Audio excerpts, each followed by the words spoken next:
Jake Morrison had been flying night patrols for 3 years. He knew every star in this part of space. He knew which asteroids moved and which ones stayed still. He knew the sound his ship made when everything was working right. Tonight, something was different. The Phoenix Rising moved through the dark between stars, like a metal whale swimming through an ocean of nothing. Jake sat in his captain's chair, watching the screens that showed empty space in all directions. His crew was quiet. Night shift was always quiet. Most of the galaxy was sleeping. Amy Carter sat at the communications desk. She had been with Jake for 2 years. She was good at her job and never complained about the boring night watches. Brad Collins stood near the weapons controls. He was the security chief and he never seemed to relax. Even in empty space, he watched for danger. Dr. Lisa Park was in the medical bay, probably reading or doing paperwork. She only came to the bridge when someone was hurt. Chief Engineer Peter Brooks was down in the engine room, making sure everything kept running. Navigation Officer Claire Murphy sat at her station, plotting their course through the star system. It was a normal night. Jake had done this patrol hundreds of times. They would fly from one end of the outer rim to the other, looking for pirates or smugglers or alien ships that might cause trouble. Most nights, they found nothing. Jake was starting to think tonight would be the same. Then the sensors started beeping. "Captain," Amy said, her voice tight with surprise. "Something just appeared on our scanners." Jake leaned forward in his chair. "What kind of something?" "A ship, sir. But it's not like anything in our database." On the main screen, a shape appeared. It was not like human ships, which were mostly straight lines and sharp angles. This ship curved like a living thing. It seemed to glow with its own light, soft and blue like moonlight on water. As Jake watched, the light pulsed like a heartbeat. "How big is it?" Jake asked. Claire checked her instruments. "About the size of a fighter craft, Captain. Maybe a little bigger." "Any weapons?" Brad was already scanning the strange ship. "I don't see any weapons, sir, but I'm not reading normal metal either. The hull seems to be made of something organic." Jake had never seen anything like it. In 3 years of patrol duty, he had seen plenty of alien ships. The Mantis Empire used black metal triangles that looked like flying knives. The Coral Federation built ships that looked like giant shells, but this was different. This ship looked alive. "Amy, try to contact them," Jake ordered. Amy worked at her controls, sending signals on every frequency humans knew about. She tried radio waves, laser pulses, even the old emergency beacon codes.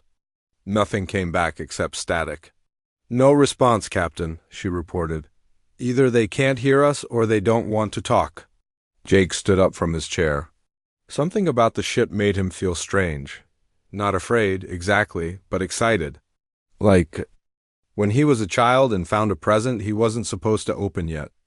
"Bring us closer," he told Claire, "but keep our distance. I want to get a better look." The Phoenix Rising moved slowly toward the alien ship. As they got closer, Jake could see that the hull was not just glowing, it was moving. Patterns of light flowed across the surface like water flowing over stones. It was beautiful and strange and unlike anything he had ever seen. "Captain," Brad said, his voice worried. "This could be a trap. We should call for backup." Jake knew Brad was right to be careful. But something told him this ship was not dangerous. It felt lost, somehow. Like a bird that had flown too far from home and didn't know how to get back. "Not yet," Jake said. "Let's see what they want first." That was when she spoke to him. The voice came from inside his head, not through his ears. It was soft and musical, like wind chimes in a gentle breeze. Jake had never heard anything like it. The words formed in his mind as clearly as if someone was standing next to him. "Please," the voice said. "I need help." Jake looked around the bridge. His crew was still working at their stations. None of them seemed to have heard anything. The voice had spoken only to him. "Did anyone else hear that?" Jake asked. Amy looked up from her controls. "Hear what, Captain?" Jake felt a chill run down his spine. The voice came again, stronger this time. "My name is Zara. My ship is damaged. I am alone and far from home. Will you help me?" Jake closed his eyes for a moment. This was impossible. People couldn't talk directly into other people's minds. But the voice was real. He could feel it like warm sunlight on his face. "Captain?" Brad was staring at him with concern. "Are you all right?" Jake opened his eyes. His crew was watching him with worried expressions. He had to make a decision. He could order them to leave. They could report the strange ship to headquarters and let someone else deal with it. That would be the safe thing to do, but Jake had not become a starship. "Captain, by playing it safe. Amy, open a channel," he said. "All frequencies?" Amy nodded and flipped switches on her control panel. "Channel open, sir." Jake took a deep breath. "Alien ship, this is Captain Jake Morrison of the human vessel Phoenix Rising. We received your message. We want to help you." The response came immediately, both through the ship's speakers and directly into Jake's mind. The voice was definitely female, with an accent he couldn't place. "Thank you, Captain Morrison. I am Zara of the Ethereal People. My ship has been damaged in battle. I am unable to repair it alone." Jake felt his heart rate increase. This was first contact with a new alien species. It was the kind of thing that made history. But more than that, something about Zara's voice made him want to help her. It was not just the words she spoke, but the feeling behind them. She was afraid and alone and desperately hoping for kindness. "What kind of help do you need?" Jake asked. "My ship's power core is failing. I need somewhere safe to make repairs. But I must warn you, I am being hunted. Those who help me may be put in danger." Brad stepped forward. "Captain, this sounds like trouble. We should not get involved." Jake looked at his security chief. Brad was a good man and a loyal officer. He was also right to be cautious. Taking on a refugee who was being hunted could mean big problems for his ship and crew, but Jake had made his decision the moment he heard the fear in Zara's voice. "Zara, we are bringing you aboard our ship. Prepare for docking." "Captain," Brad said, his voice sharp with alarm.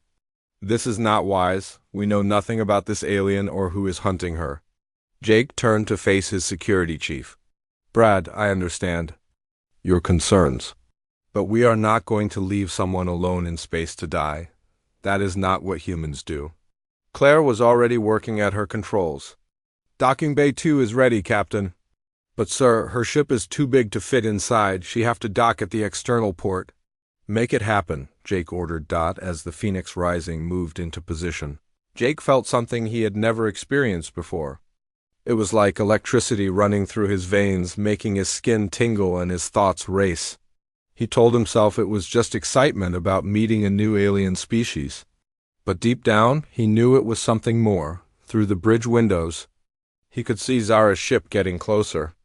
The patterns of light on its hull were moving faster now, swirling like water going down a drain. It was beautiful and hypnotic, and Jake found he could not look away. In a few minutes, he would meet the being who had spoken to his mind. He would look into alien eyes and try to understand a completely different form of life. He had no idea that his life was about to change forever. He had no idea that she would sweep into his world like a storm and take over his nights completely. Jake stood in the docking bay, waiting. His hands were sweating inside his gloves. He had met many different aliens during his time as a captain, but none had ever spoken directly into his mind. None had ever made him feel like electricity was running through his body. Brad Collins stood beside him, his hand resting on his weapon. Dr. Park waited nearby with her medical scanner ready. Amy Carter held a translation device, though Jake doubted they would need it. Claire Murphy was back. On the bridge, monitoring the docking process, the airlock hissed as it opened. Jake held his breath. She stepped through the doorway like she was walking on air. Jake had seen many aliens before, but Zara was something entirely different. She was humanoid, about the same height as a human woman, but that was where the similarities ended. Her skin seemed to glow from within, like starlight trapped under glass. It changed color as she moved, shifting from silver to blue to soft gold. Her hair moved around her head like she was underwater, each strand floating independently. Her eyes were the most stunning thing Jake had ever seen, deep purple with flecks of light that looked like distant stars. But it was not just how she looked that took Jake's breath away. It was her presence. The air around her seemed to shimmer with energy. Jake could feel it pressing against his skin, warm and electric and alive. "Captain Morrison," she said, and her voice was like music. "Thank you for helping me." Jake found his voice with difficulty. "Welcome aboard the Phoenix Rising. I am Captain Jake Morrison. This is my security chief Brad Collins and our medical officer Dr. Lisa Park." Zara looked at each of them in turn. When her eyes met Jake's, he felt something shift inside his chest. It was like looking into the heart of a star.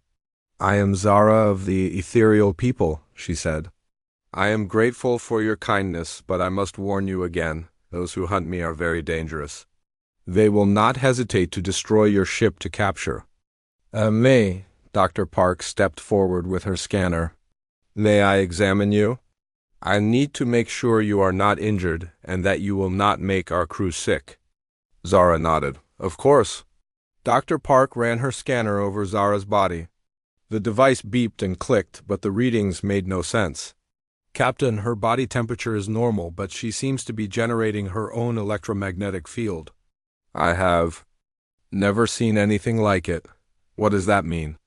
Jake asked. "I am not sure. She appears to be healthy, but her biology is completely different from anything in our medical database." Jake nodded. "Zara, we have prepared quarters for you. You can rest there while we figure out how to repair your ship." "That is very kind," Zara said. "But I do not think we have much time. The hegemony ships are not far behind me." Brad stepped forward. "What is the hegemony?" Zara's expression grew dark. "They are an empire of conquerors. They have been destroying worlds for centuries, enslaving or killing everyone who stands in their way. They have been hunting my people for decades." "Why?" Jake asked. "Because we are different. Because we have abilities they want to steal. Because we refuse to surrender to them." Zara's voice was sad but also angry. "They destroyed our homeworld 3 months ago. I am one of the few who escaped." Jake felt his heart clench. "How many of your people survived?" "Perhaps a few hundred. Scattered across the galaxy, we had a population of billions." Zara's eyes dimmed. "The hegemony does not just conquer. They erase entire civilizations from existence." Dr. Park lowered her scanner. "What kind of abilities do your people have?" Zara looked at her for a long moment. Then she held out her hand. Light began to flow from her fingers, swirling in the air like liquid starlight. The light formed shapes, flowers, birds, tiny dancing figures. It was beautiful and impossible. "We can manipulate energy," Zara said. "We can heal injuries, power machines, even communicate across vast distances. But the hegemony wants to capture us and study us. They want to learn our secrets so they can use them for war." Brad was staring at the light show with alarm. "Captain, this is exactly what I was worried about. If this hegemony is as dangerous as she says, we need to contact Fleet Command immediately." Jake was about to respond when the ship's alarm began to sound. The lights in the docking bay flashed red. Amy's voice came over the intercom. "Captain, to the bridge immediately. We have incoming ships." Jake ran for the bridge with his crew behind him. Zara followed, moving with a grace that made her seem to float rather than walk. When they reached the bridge, Jake saw Claire standing at her station with a worried expression. "Report," Jake ordered. 6 ships just came out of hyperspace," Claire said. "They are heading straight for us." On the main screen, Jake saw the approaching vessels. They were huge black metal shapes that looked like flying fortresses. Each one was 3 times the size of the Phoenix Rising. They moved in perfect formation, their dark hulls bristling with weapons. "Those are hegemony destroyers?" Zara said quietly. "They found me." Amy was working at her communications station. "Captain, we are receiving a transmission." "Put it on screen," Jake ordered. The face that appeared on the main screen was like something from a nightmare. The alien had gray skin covered in scars, 4 eyes that glowed red, and a mouth full of sharp teeth. When it spoke, its voice was like grinding metal. "Human ship, this is Commander Kyle Harrison of the Hegemony Fleet. You are harboring a fugitive. Surrender the ethereal to us immediately or we will destroy your vessel. Jake stood up from his captain's chair. This is Captain Jake Morrison of the Phoenix Rising. The being you call a fugitive is under our protection. We will not hand her over to you. Harrison's 4 eyes blazed brighter. You do not understand the situation, human. We are not asking. We are telling you, give us the ethereal or die. I understand perfectly, Jake said, and my answer is no. Harrison's face disappeared from the screen. A moment later, the Phoenix Rising shook as weapon fire struck their shields. Shields down to 80%, Brad reported. Captain, we cannot fight 6 destroyers. We need to retreat. But Jake was not looking at the tactical display. He was looking at Zara. Her eyes were closed and her body was glowing brighter than before. The air around her was crackling with energy. Zara, Jake said, what are you doing? She opened her eyes. They were blazing with light. I am going to help you fight. How? May I touch your ship systems? Jake did not understand what she meant, but he nodded. Do what you need to do. Zara placed her hands on the nearest control panel. Light flowed from her fingers into the ship's circuits. Suddenly, every screen on the bridge lit up with new information. The engines hummed with more power than Jake had ever heard. The shields blazed brighter around them. What did you do? Amy asked in amazement. I merged my consciousness with your ship's computer, Zara said. Now we can fight as one. The Phoenix Rising moved like it never had before. It spun and danced through space, dodging the heavy weapons of the hegemony ships. Their own weapons fired with perfect accuracy, striking weak points in the enemy's armor, but Jake could see that the strain was enormous. Zara's body was flickering like a candle in the wind. Sweat beaded on her forehead and her breathing was rapid. This is killing you, Jake said. Perhaps, Zara replied. But it is the only way to save your crew. Jake watched as his ship performed impossible maneuvers, powered by abilities he did not understand. The night shift had become a battle for survival, and the strange alien who had asked for help was burning herself out to save them all. He realized that his quiet, predictable life was over. Zara had swept into his world like a storm, and nothing would ever be the same again. The battle lasted for 2 hours. When it was over, 3 hegemony destroyers were floating dead in space, and the other 3 had retreated. The Phoenix Rising had somehow survived, but Jake knew they had been lucky. Without Zara's help, they would all be dead. Zara collapsed the moment the enemy ships jumped to hyperspace. Jake caught her as she fell, her body light as air in his arms. Her skin was pale and cold, and the light under her skin flickered like a dying star. Get her to the medical bay, Dr. Park ordered. Jake carried Zara through the corridors of his ship. She felt fragile, like she might break if he held her too tight. Other crew members stopped to stare as they passed. Word was already spreading through the ship about what had happened during the battle. In the medical bay, Jake laid Zara on the examination table. Dr. Park ran her scanners over the alien woman's body, frowning at the readings. Her energy levels are dangerously low, Dr. Park said. It's like she burned out her own life force to power our ship. Will she be okay? Jake asked. I don't know. Her biology is so different from ours. I'm not sure what I can do to help her. Jake looked down at Zara's still form. Even unconscious, she was beautiful. Her hair still moved around her head like she was underwater, and her skin still held a faint glow, but something was different. She looked smaller somehow, more fragile. I'll stay with her, Jake said. Dr. Park nodded. Call me if anything changes. Jake pulled a chair next to the examination table and sat down. He reached out and took Zara's hand. It was warm, and he could feel a faint pulse of energy running through her skin. Hours passed. Jake's crew came and went, giving him reports about the ship's condition. The battle had damaged several systems, but Chief Engineer Peter Brooks said they could be repaired. Amy Carter reported that she was monitoring all frequencies for signs of more hegemony ships, but Jake barely heard them. He was focused on Zara, watching for any sign that she was getting better. Sometimes her eyes would move under her closed lids like she was dreaming. Other times her breathing would change, becoming faster or slower. But she did not wake up. It was during the night shift that she finally opened her eyes. Jake had been dozing in his chair when he felt her hand squeeze his. He looked up to see her purple eyes staring at him. "How do you feel?" Jake asked.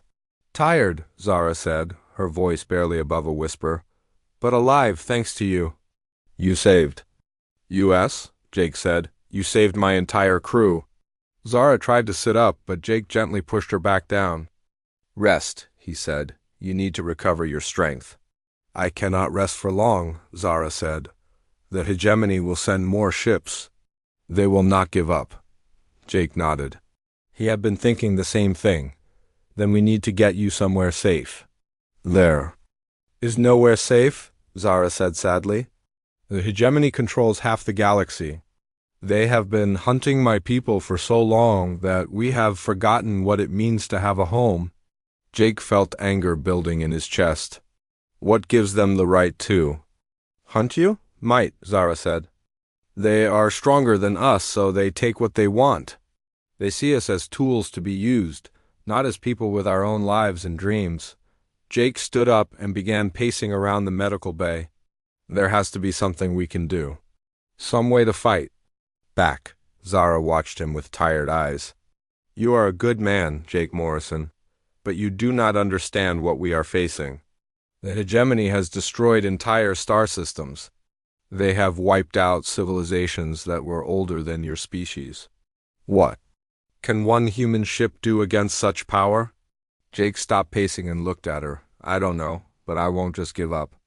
Over the following days, Jake found himself spending more and more time with Zara. During the day, he performed his duties as captain. He met with his officers, reviewed reports, and made decisions about the ship's course. But it was the nights that mattered to him now. After the day shift went to bed, Jake would go to Zara's quarters. She had been moved there after Dr. Park declared her stable. The room was small but comfortable, with a bed, a desk, and a window that looked out at the stars. Zara was slowly getting stronger. She could walk around the ship now, though she tired easily. The crew was fascinated by her. She was unlike any alien they had ever encountered. She was polite and kind, and she seemed genuinely interested in learning about human culture. But it was during the quiet night hours that Jake really got to know her. They would talk for hours about everything and nothing. She told him about her homeworld, with its crystal cities and floating gardens. She described the way her people lived in harmony with the energy that flowed through all things. Jake told her about Earth, about the blue oceans and green forests that he had not seen in years. He talked about his childhood, his family, his dreams of exploring the galaxy. He found that he could tell Zara things he had never told anyone else, and something was happening to him. At first, Jake thought it was just the excitement of meeting a new alien species. But as the nights passed, he realized it was more than that. He was changing. His reflexes were faster than they had ever been. During combat drills, he could anticipate his crew's movements before they made them. He could feel their emotions, sense their thoughts. When Amy Carter was worried about something, Jake knew it before she said a word. When Brad Collins was planning to object to an order, Jake could see it in his eyes. Dr. Park noticed the changes during Jake's regular medical checkup.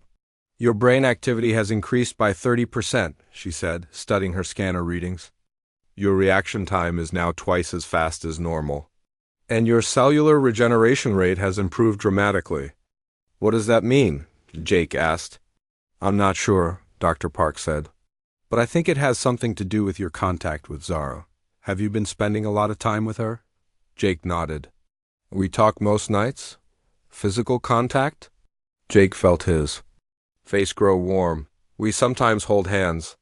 "Nothing more than that." Double quotes. Dr. Park made notes on her tablet. "I think she's changing you somehow. The energy field she generates might be affecting your biology." "Is that dangerous?" "I don't know," Dr. Park said honestly. "But you should be careful. We don't know what the long-term effects might be." That night, Jake went to Zara's quarters. As usual, she was sitting by the window, looking out at the stars. Her skin glowed softly in the darkness, and her hair moved around her head like a silver cloud. "You're changing me," Jake said without preamble. Zara turned to look at him. "Yes," she said simply. "How?" "My people naturally share energy with those we care about. It is how we bond with each other. I did not mean for it to happen, but you have been so kind to me. So protective. My body responded to your emotions." Jake sat down beside her. "What will happen to me?" "I don't know," Zara said. "No ethereal has ever bonded with a human before. You might become stronger, faster, more intuitive, or ... or what? Or the energy might burn you out like a light bulb with too much power running through it."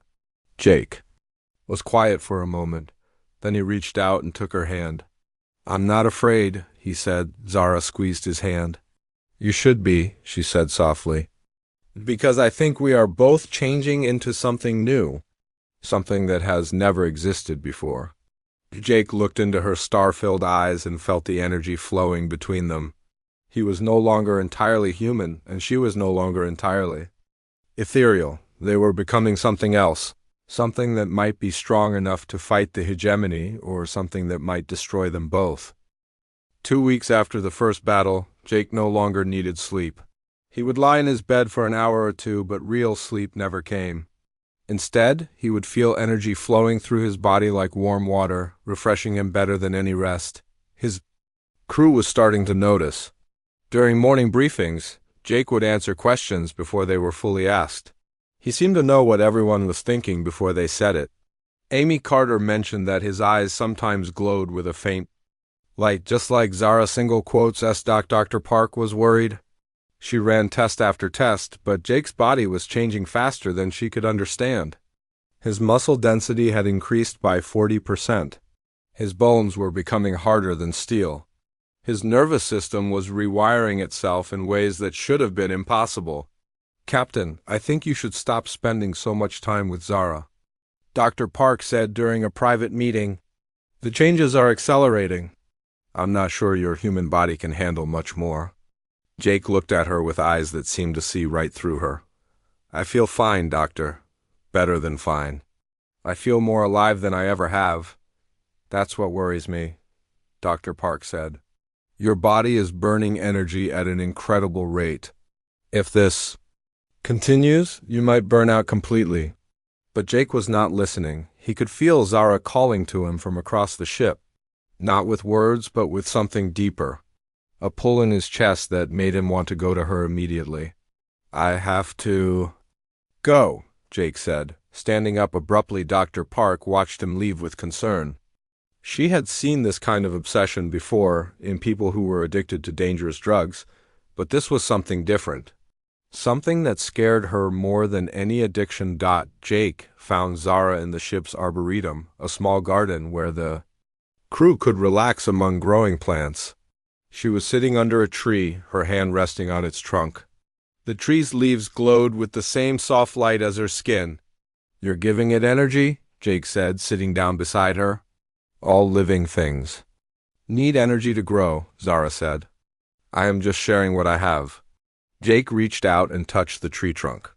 He could feel the life flowing through it, warm and bright and alive. But more than that, he could feel Zara's presence mixed with the tree's energy. It was like touching her soul. "Show me more," Jake said. Zara turned to look at him. "Are you sure? Each time I share my abilities with you, the bond between us grows stronger. Soon, we will not be able to separate." "I don't want to separate," Jake said. Zara was quiet for a long moment. Then she placed her hand over his.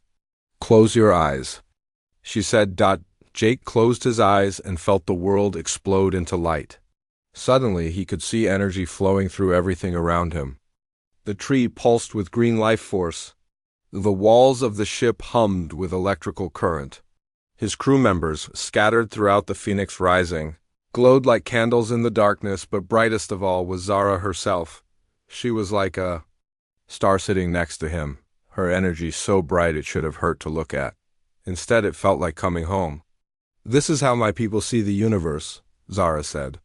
"Everything is connected. Everything shares the same basic energy.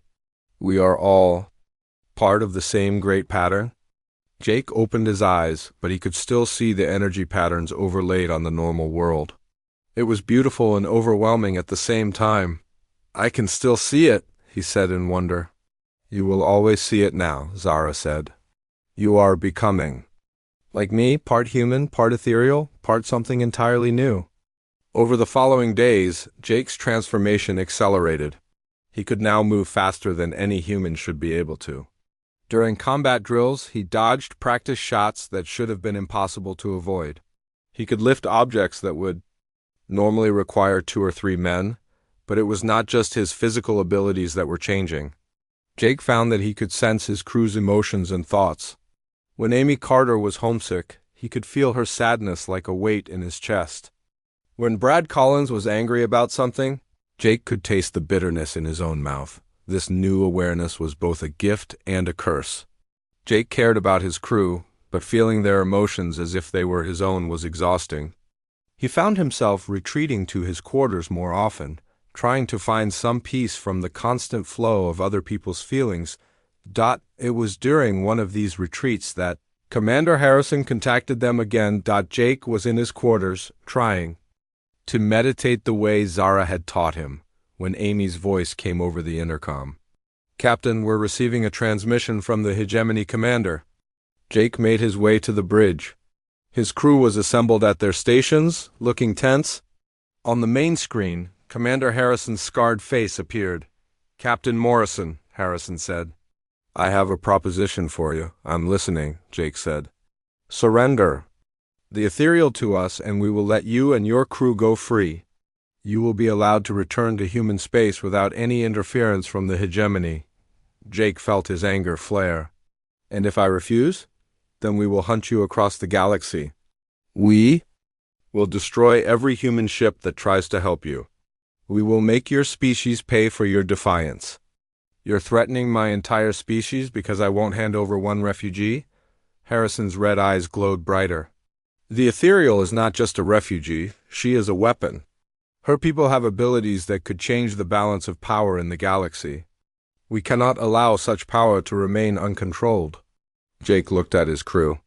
They were all staring at him, waiting for his decision. He could feel their fear and uncertainty through his enhanced senses. They were afraid of the hegemony, but they were also afraid of what he was becoming. I need some time to think, Jake said. You have 12 hours, Harrison said. After that, we will assume you have chosen to resist. And resistance will be met with destruction. The transmission ended. Jake turned to face his crew. He could see the questions in their eyes, feel their doubts pressing against his mind. Captain, Brad said carefully, maybe we should consider the commander's offer. We're just one ship. We can't fight the entire hegemony. You want me to hand Zara over to them? Jake asked. I want to save our crew, Brad said. And our species. Harrison wasn't bluffing about going after Earth. Jake felt the division among his crew like a knife in his chest. Some of them agreed with Brad, others wanted to fight. All of them were scared. I need to talk to Zara, Jake said. He found her in her quarters, sitting by the window as she often did. She looked up when he entered, and he could see that she already knew what had happened. They offered to let you go if you give me to them, she said. Yes, and you're considering it. Jake sat down beside her. I'm considering what's best for my crew and my species. Zara nodded. I understand.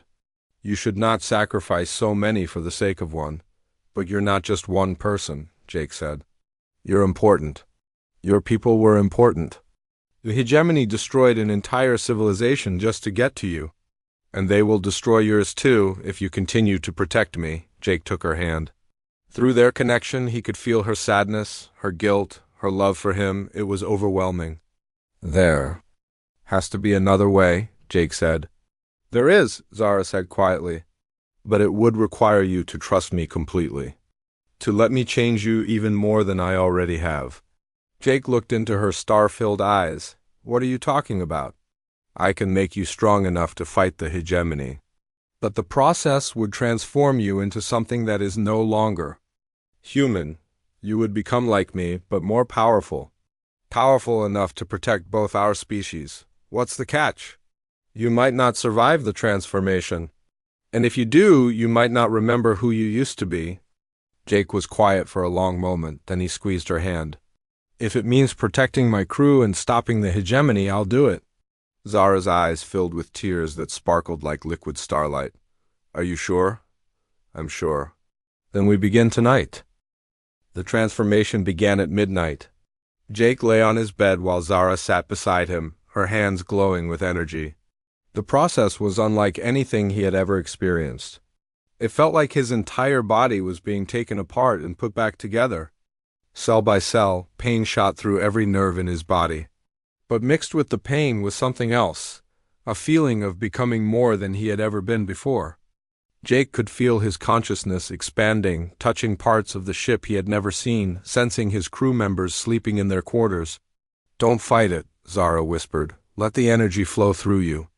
Jake tried to relax, but his body wanted to resist the changes. His human instincts screamed that something was wrong, that he was dying.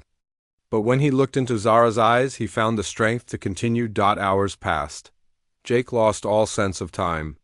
Sometimes he felt like he was floating in space, surrounded by stars. Other times he felt like he was inside the ship's computer, swimming through streams of data. His thoughts became clearer and faster than they had ever been. When the sun rose, the transformation was complete. Jake opened his eyes and sat up. The world looked completely different. He could see energy flowing through everything, the walls, the air, even empty space itself. Colors were brighter, sounds were clearer, and he could feel the life force of every person on the ship. But the most amazing thing was how he felt connected to the Phoenix Rising itself. The ship was no longer just a machine he commanded. It was part of him, like an extension of his own body. He could feel its engines humming, its computers processing information, its shields protecting the crew inside. How do you feel, Zara asked. Jake looked at his hands. They were glowing with the same soft light as hers. When he concentrated, the light grew brighter. When he relaxed, it dimmed but never disappeared completely. Different, Jake said, but also more myself than I've ever been. Zara smiled. You are no longer entirely human. But you are not entirely ethereal either. You are something new. Something that has never existed before. Jake stood up and immediately noticed how much stronger he felt. His body moved with perfect balance and grace. He could sense every part of the ship around him, from the bridge to the engine room. The hegemony ships are coming, Jake said, though he was not sure how he knew this. Yes, Zara agreed. I can feel them too. 12 destroyers. This time, Jake made his way to the bridge. His crew was already there, preparing for battle. When they saw him, they all stopped what they were doing and stared. His skin glowed with soft light and his eyes blazed like stars. Captain? Amy said uncertainly. Is that really you? It's me, Jake said, just different. Dr. Park approached with her medical scanner. The device went crazy when she pointed it at Jake, beeping and flashing with readings that made no sense. Your cellular structure has completely changed, she said in amazement. You're generating the same kind of energy field as Zara, but it's even stronger. Will he be okay? Brad asked. I don't know, Dr. Park said honestly, but he seems stable. Jake walked to his captain's chair, but he did not sit down. Instead, he placed his hands on the control panels around him. Light flowed from his fingers into the ship's systems. Suddenly, every screen on the bridge came alive with new information. What are you doing? Claire asked. Preparing us for the fight of our lives, Jake said. The hegemony fleet appeared on their sensors 15 minutes later. 12 massive destroyers, each one bristling with weapons. Jake could feel Commander Harrison's hatred radiating from the lead ship like heat from a fire. Human ship, Harrison's voice came over the communication system. Your time is up. Surrender the ethereal now or face destruction. Jake opened a channel. Commander Harrison, this is Captain Jake Morrison. I have a counteroffer for you. You are in no position to make offers. Leave the system and never hunt the ethereal people again. Do this and I will let you live. Harrison's laughter was like grinding metal. You think one human ship can threaten the hegemony? You are either brave or very stupid. I guess we'll find out, Jake said. He closed the channel and turned to his crew.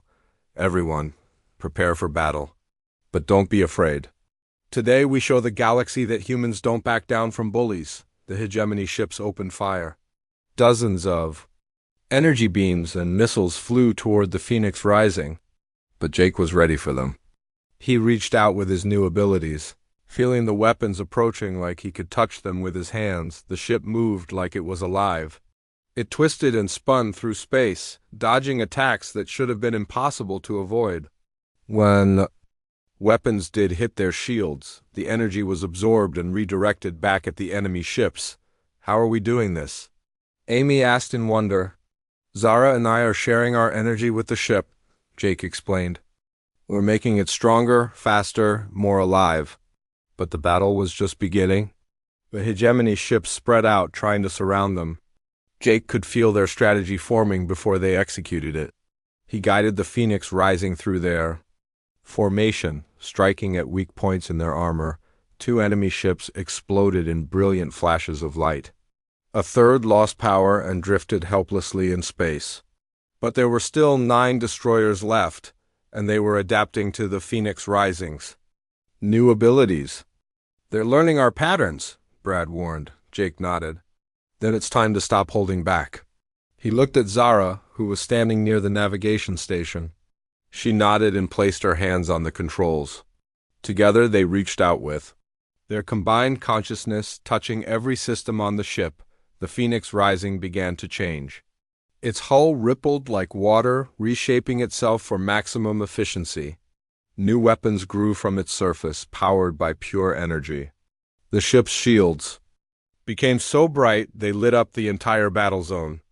This is impossible, Claire whispered. No, Jake said. This is evolution. The transformed Phoenix Rising tore through the hegemony formation like a force of nature. Enemy ships that had seemed invincible moments before were reduced to scrap metal. Their weapons could not penetrate the new shields. Their computers could not track the ship's movements. In less than an hour, the battle was over. 11 hegemony destroyers were destroyed or disabled. Only Commander Harrison's flagship remained, and it was badly damaged. Impossible, Harrison's voice came over the communications system. What are you? We are the future, Jake replied. The evolution of what happens when different species choose cooperation over conquest. This is not over, Harrison snarled. The hegemony has 1,000,000 ships. We will return with a fleet large enough to destroy your entire solar system. No, Jake said calmly, you won't. He reached out with his consciousness, touching Harrison's ship. Instead of destroying it, he did something else. He showed Harrison what he had seen during his transformation. The truth about the connection between all living things, the waste and cruelty of the hegemony's endless wars, the beauty of what could be built through cooperation instead of conquest. Harrison screamed as the knowledge flooded his mind. But when it was over, something had changed in the alien commander's eyes. I understand, Harrison said quietly. We have been wrong. So very wrong. Go back to your empire, Jake said. Tell them what you have learned. Tell them that there is another way. Harrison's ship limped away, disappearing into hyperspace. Jake knew that the commander would keep his word. The vision he had shared would spread through the hegemony like wildfire, changing minds and hearts across the galaxy. Jake turned to look at his crew. They were staring at him with a mixture of awe and fear. He was no longer the captain they had known.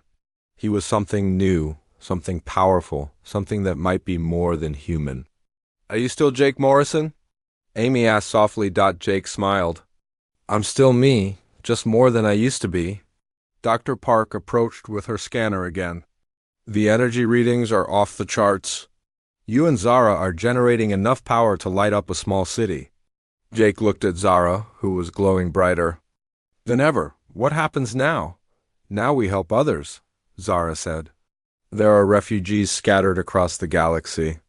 People who need protection from empires like the hegemony. We can be their shield, Jake nodded. He could feel other ethereal survivors calling out across space, their voices like whispers in his mind.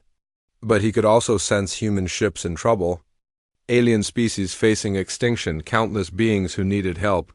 Set course for the Andromeda sector, Jake told Claire. And there are people there who need our help. As the Phoenix Rising jumped to hyperspace, Jake reflected on how much his life had changed. A few weeks ago, he had been a simple patrol captain, flying the same boring routes night after night.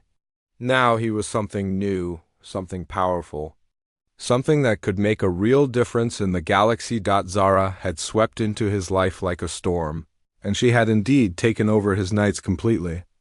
But more than that, she had helped him become something greater than he had ever imagined possible. Together, they would bring hope to a galaxy that desperately needed it. The storm had passed, but its effects would be felt for generations to come.